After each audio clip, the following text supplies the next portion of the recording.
Hello everyone, welcome back to another video. My name is Himal. If you are new here, I'm a speaker and coach, and other than speaking to thousands of people every year, I now make videos because clearly my life has changed just a little bit. It is what it is. Now I know what you're gonna say, a third working from home video? Himal, please. Well look, I know they say never say never, but I don't plan to make another video of one of these. To be honest, this is all the tips that I've got left. So if none of this is helping you, then I am sorry. But hopefully, you know what? Third time lucky. I can't imagine how tough it must be working from home, especially when you got kids and you're trying to look after them. You also got to teach them and you got to be productive at work. Like there's so many things that are going on, but that's why these videos are here. I really do hope that at least one of these tips in one of these videos do really help you out. The first one we went through was, setting up for a positive experience working from home. The second was, being productive while you're working from home or while you're studying. And the third one, which is this one right now, is gonna be about, just how you can balance pretty much your work and your home life, keep them separate so you can have, once again, a positive experience and you aren't butting heads with people at home or at work. So without further ado, let's get to it. Number one, make sure that you communicate your expectations.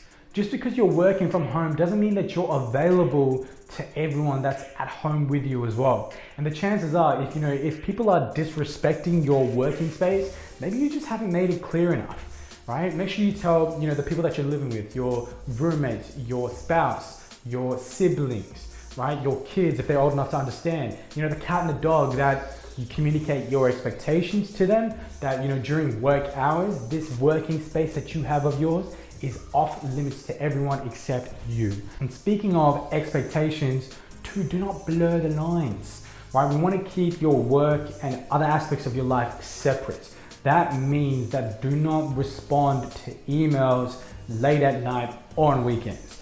Now, very often what happens is that we want to do work between, the hours of like 9 to 5 or whatever our hours usually is. But if we're responding to emails late at night, on weekends as well, what that is communicating to everyone is that we're available to contact during these hours that we're sending emails, right? During these hours that we're replying to text messages. And that's the wrong message that we want to send out, because we want, like a work-life balance that's separate. Like if you want to communicate with me during work hours and you communicate with me during, 9 to 5 or whatever hours it is, right? And not outside of that. But the message that we're sending when we're replying outside of those hours is, it's okay to communicate with me pretty much whenever you want to. All right, does that make sense? Did you see how that kind of blurs the lines? So I'm gonna take some of my own advice, to be honest, but make sure you try and keep that separate. Last tip, number 3, is make sure you take clear breaks and you use them wisely. And that doesn't mean that you command tab and then search random YouTube videos online, no.